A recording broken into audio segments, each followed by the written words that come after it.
How is it everyone else already knew how to say Hermione's name? 10-year-old me, Hermione, for sure, for sure. Thank you, yeah, exactly. Fantastic Beasts, such quality. People even tell me I kind of look, or I remind them of Newt Scamander, but I think that's just because we both have this terrible way of dealing with awkward situations. This is Bill Clinton as Hagrid. Your magic, baby. It's the whole thing. That's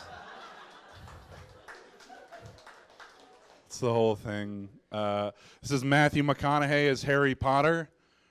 If we don't destroy these Horcruxes, people are gonna die.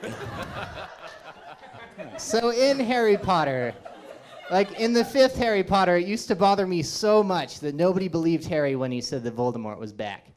But then I thought about it, and the number of times that Harry Potter kills or seriously injures somebody and claims that it was Voldemort's fault, and there were no witnesses, starts to get a little bit suspicious, right? Like, I just imagine him in the first book being like, okay, so I killed Professor Quirrell with my bare hands, but it definitely had nothing to do with the grade I was getting in Defense Against the Dark Arts.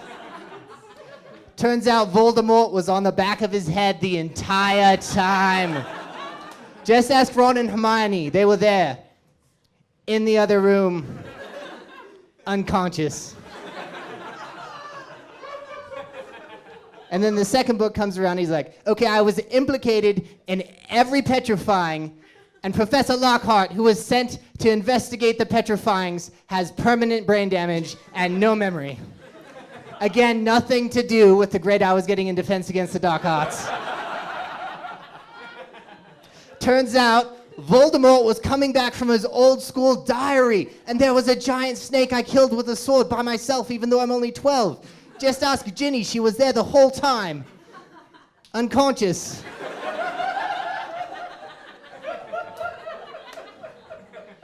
Then the third book comes around, he's like, okay, I snuck off school grounds, attacked Professor Snape, assisted in the escape of a wanted mass murderer, but hear me out. My best friend's pet rat works for Voldemort! Just ask Snape, he was there. Okay, Snape was also unconscious. That one's on me. And then the fourth book comes around, he's like, okay, this looks real bad. My main competitor in the Triwizard Tournament is very dead.